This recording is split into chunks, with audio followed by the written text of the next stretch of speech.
Welcome to Sunday Sermons, brought to you by the Chapel Podcast Network. Let's grab our Bible, open up to the book of Exodus 16, verses 9 through 27. And I'll read verses 25 and 26 for us now, as we prepare to hear from lead pastor Travis Simone, as he helps us kick off our new series titled, Trusting on the Road Between.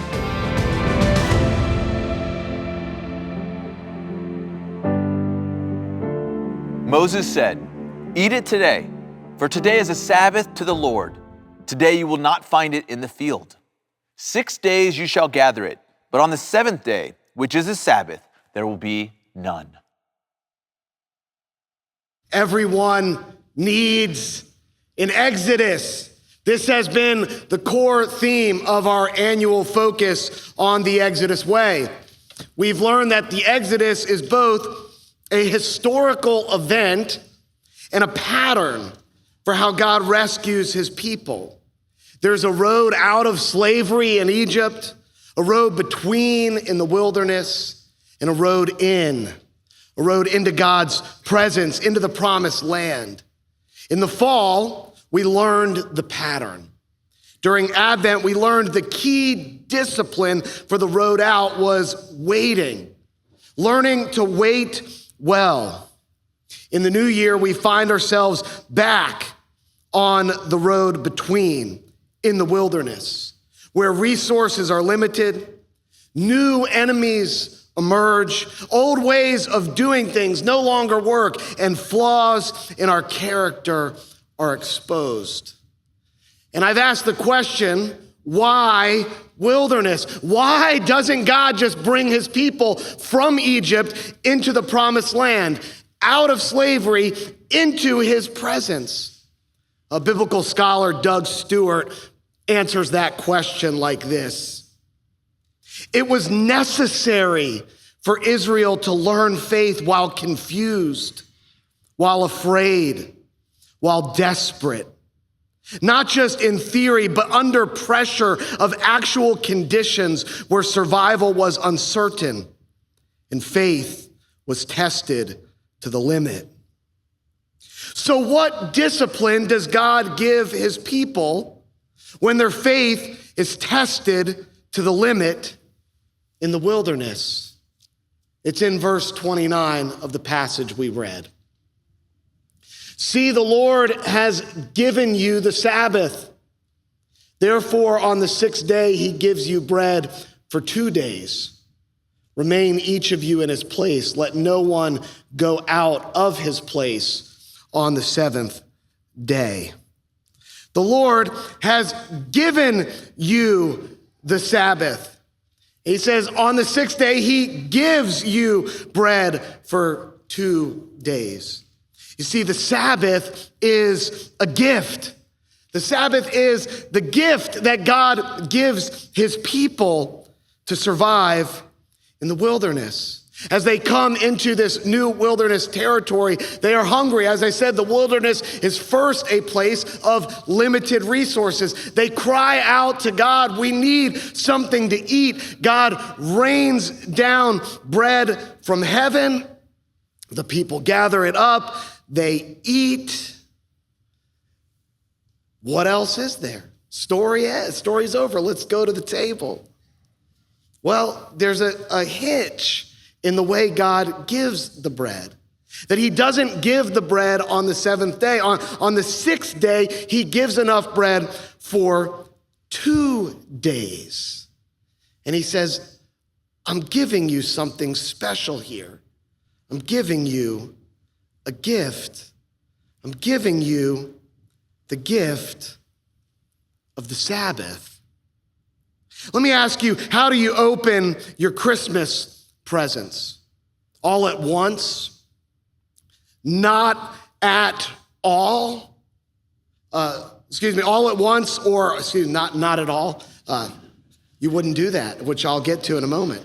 All at once or one at a time? That's a big debate. I find there are really two kinds of people in the world. People that open their Christmas presents all at the same time, or people that open their presents one at a time. See, I grew up with two kids in the family. So it was kind of a simple Christmas morning, and we opened one at a time. My sister would open a gift. I'd say, oh, Ashley, that's a really nice gift. And then I would open a gift, and Ashley would make a comment on my gift, and we would go back and forth till all the gifts were open. But then I got married. And my wife, Nina, is one of 4 kids. I suppose the one at a time thing would take a while, but I was still taken aback the first Christmas. And actually, some of her friends had warned me that she gets a little crazy on Christmas morning with the presents. And we come downstairs, and there are just more gifts than I could have ever imagined possible under a Christmas tree that was bigger than any Christmas tree we ever had growing up. And wrapping paper just started flying. I was so disoriented. I was so nervous. I was like, are the gifts getting lost? Daniel, Ruthie, what did you get? Oh, Peter, are you pleased with that? And it's like, they can't even hear what I'm saying because the sound of the tearing is so loud. I still get nervous when I go to the Strickland's house. To this day, we've been married 23 Christmases. I still sat in the corner shaking a little bit as now there's grandkids involved, and I still wait till the very end. I wait till the very end. I go, I calmly grab my bag, I sit in a chair by myself, I make sure nothing has been lost. So how do you open your Christmas presents? One at a time, all at once? This is a question I always work out in premarital counseling with couples. It's just, you gotta get this straight. But what is never debated is this: whether or not to open the presents, which is what makes our passage in Exodus 16 all the more intriguing. Look at verse 27. On the 7th day, some of the people went out to gather, but they found none. People didn't open the gift. Sabbath is a gift, and people didn't open it. See, Sabbath really is so often an unopened gift. Sabbath is an unopened gift. Again, the difficult part of this is shown all throughout our culture. There was an interesting commercial I saw after Christmas. I really like this commercial. It was for Mercedes, and it showed Santa Claus showing up after Christmas in this Mercedes. He's done with all of his work. He gets out of the car, and there's Santa. He's got sunglasses on. Mrs. Claus gets out of the car. She looks so stylish. They're being welcomed into this resort for their post-Christmas due of relaxation. There's a man. He's got cucumber water ready for Santa, and then the valet goes, Mr. Claus, and he holds up a gift that Santa left in the back of his car. Santa groans, and he gets back in the Mercedes-Benz, which I assume is nice to drive, and he goes to deliver the gift. Because it's just unthinkable that a gift would go unopened. And yet, God gives the gift of Sabbath, and the people did not open the gift. People do not open the gift.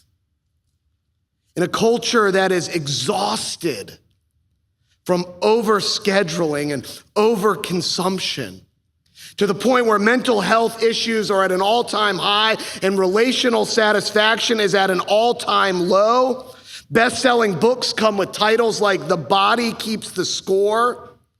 In that kind of environment, just imagine, what if you were given the gift of a day when you didn't have to do more, be more, go more, or make more?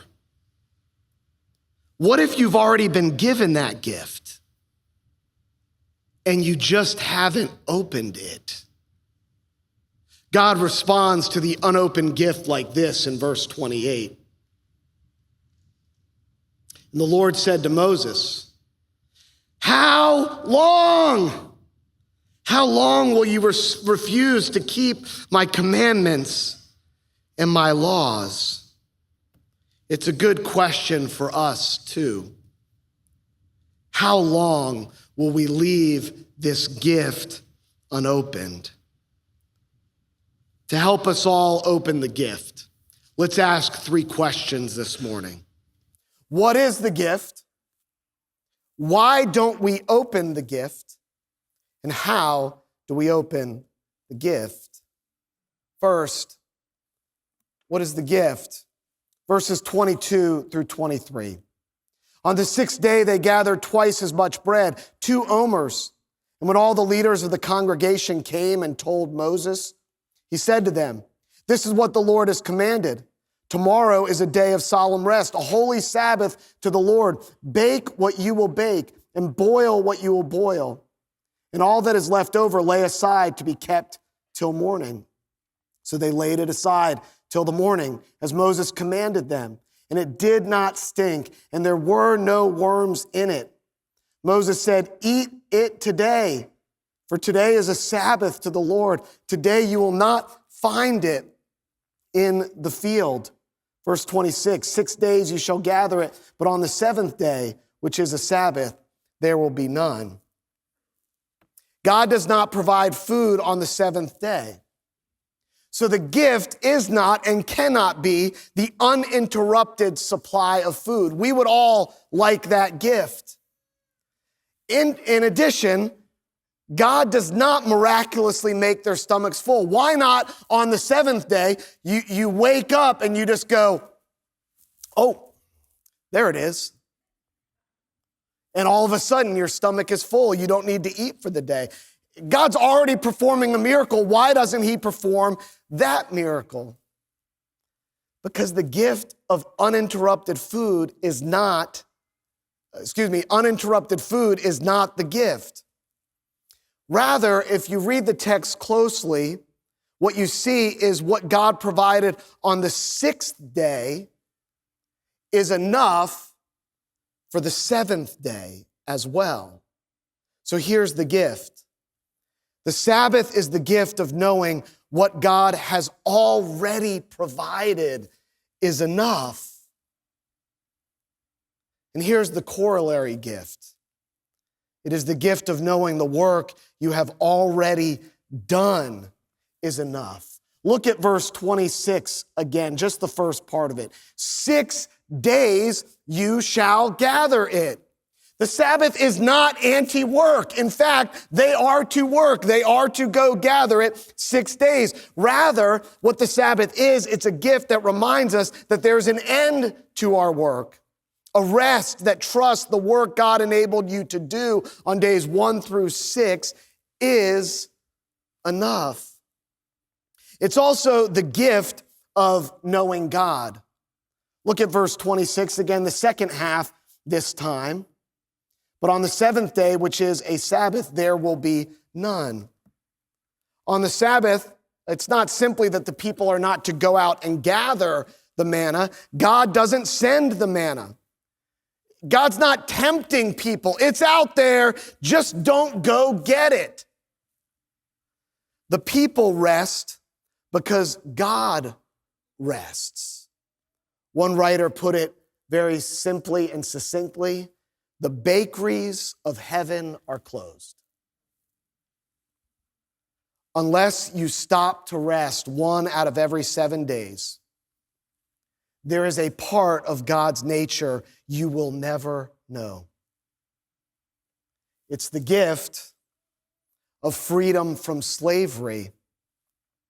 Manna had a few curious properties. Whoever gathered much when they measured it out had just enough. And whoever gathered little when they measured it out also had just enough. You see, you could not accumulate manna.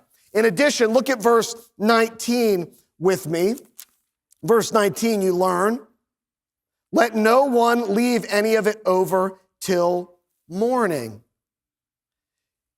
you could not store it, or at least you weren't supposed to store it. Now, let me ask you this question. Does anyone know what the people were doing as slaves in Egypt? What was their job that they were slaving away to complete for Pharaoh? You learn all the way back in Exodus chapter 1, verse 1 this. Therefore, they set taskmasters over them to afflict them with heavy burdens.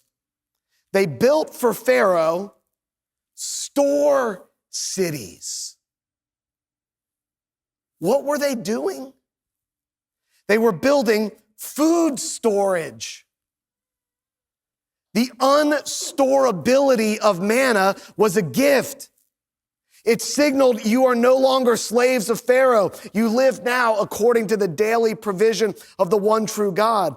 Pharaoh sought to store food to prop up his empire. In contrast, God's people are served food. They're offered the gift of freedom from slavery. How might that change your life if you knew that what God had already provided was enough? If the work you'd already done was enough? If you had a personal experience with one of God's defining character traits, rest? Is there a sin that you're enslaved to that's just waiting for freedom according to the daily provision of God? Sabbath is a gift, but Sabbath is so often an unopened gift. Why? Why don't we open the gift? To put it simply, we don't trust that what God has already provided is enough. If you look again at verses 23 through 25, the text goes to great lengths to show you they already have enough. Moses says, bake what you will bake, boil what you will boil, and all that is left over, lay it aside. Keep it till morning. So they laid it aside, indicating what? They already had enough. It doesn't spoil. There are no worms. Moses says, eat of it today.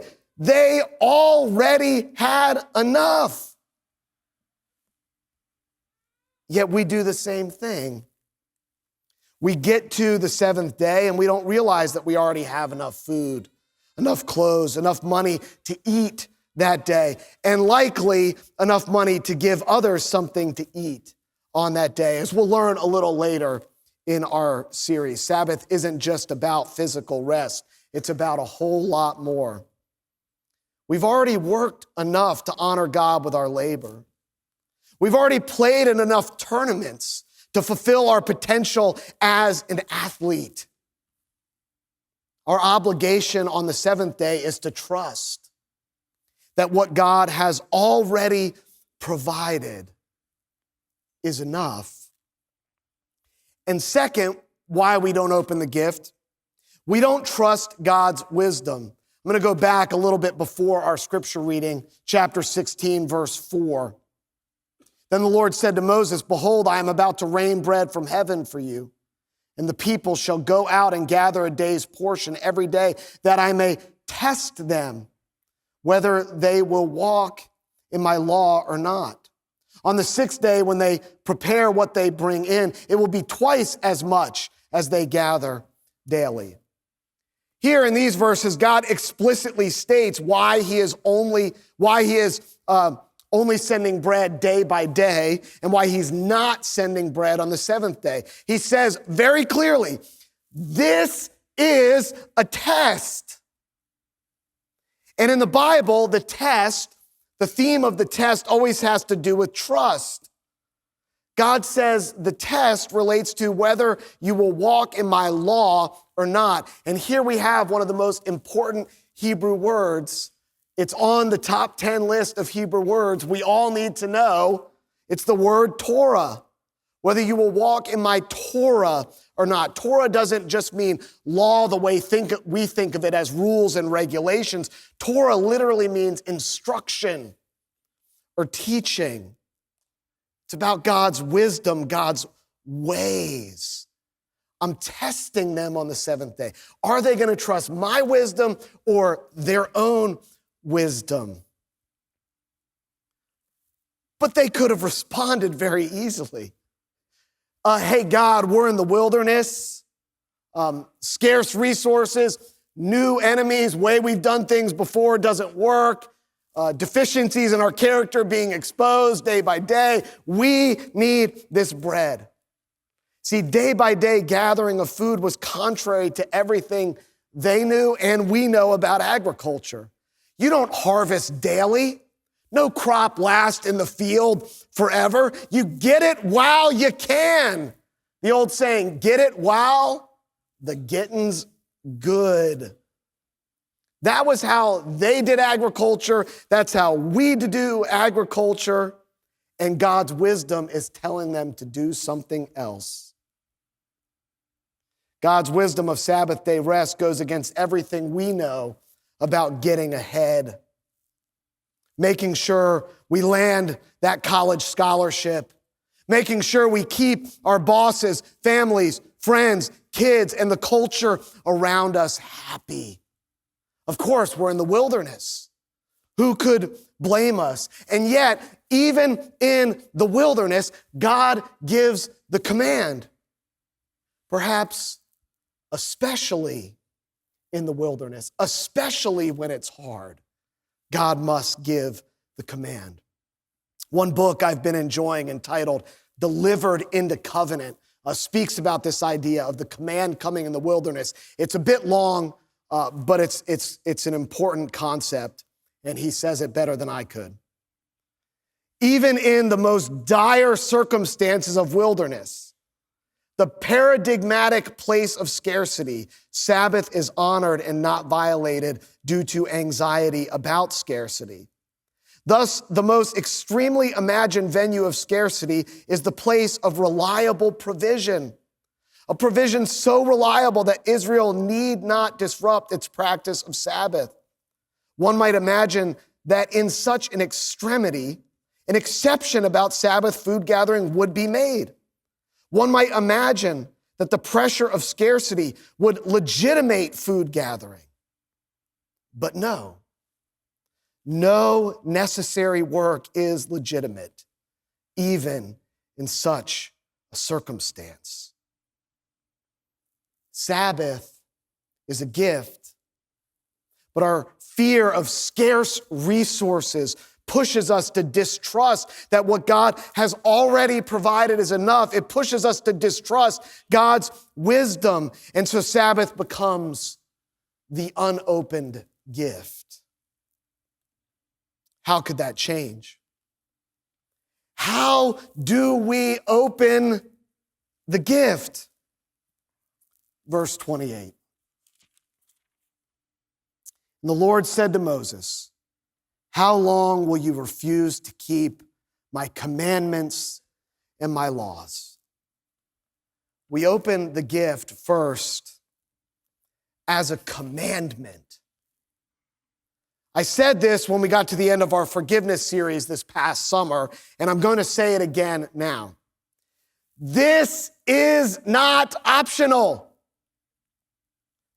In the same way that followers of Christ don't have the option of dwelling in unforgiveness, persisting in greed, failing to care for the poor, orphans, widows, immigrants, or creating our own standards for sexual morality, we don't have the option of ignoring the command to open the gift of Sabbath rest.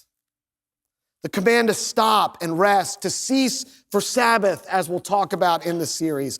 To cease for Sabbath 1 out of every 7 days is the only command that I feel like I'm consistently trying to convince people of its command status. I don't have to convince people that thou shalt not murder is a command. I don't have to convince people, thou shalt not covet is a command. And yet somehow I always feel like I end up becoming the spokesperson for the command status of the Sabbath. So let me show you a passage in the Gospel of Luke that often gets overlooked. Luke 23, verses 55 through 56. This is after Jesus has been crucified. The women who had come with him from Galilee followed and saw the tomb and how his body was laid. Then they returned and prepared spices and ointments. On the Sabbath, they rested according to the commandment. On the worst day, they kept the Sabbath. When everything fell apart, they kept the Sabbath. When their hope was gone, they kept the Sabbath. They opened the gift in the wilderness of crucifixion. They kept the Sabbath. They opened the gift. To open the gift of Sabbath, we must all internalize that this is a command.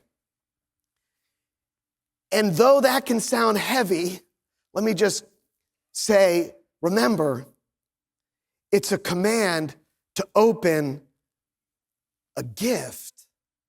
Look at verse 31. This describes the manna, the taste of it. Now, the house of Israel called its name manna. It was like coriander seed, white, and the taste was that of wafers made with honey. Without access to refined sugar, honey was the best way to make something sweet in the ancient world. It was also hard to come by. Wasn't readily available, only available in the wild if you went hunting for it. One writer said, the taste of honey was the apex of ancient flavoring. To eat the manna was to eat the most delectable food imaginable without having to work for it. This is the commandment of a gracious God. And so I suggest we open the gift as a commandment and through Christ. Because while I believe it's crucial for followers of Jesus to reclaim the command status of the Sabbath and not just an optional add-on for eager disciples, trying harder is never an effective way to grow in Christ. Beyond recognizing the Sabbath as an obligation, not an option, we must recognize that the Sabbath belongs to Jesus. In Mark chapter 2, verse 27, Jesus talks about the gift of the Sabbath. He says, the Sabbath was made for man, not man for the Sabbath. The Sabbath is a gift for you. You're not giving a gift to it. And then he says, so the Son of Man is Lord even of the Sabbath. The Sabbath is a gift that belongs to Jesus. And so we need the power of Jesus to open the gift. And receiving Jesus' power to open that gift will begin as soon as this sermon is over. It will begin at the communion table. For in John chapter 6, verse 48, Jesus said, I am the bread of life.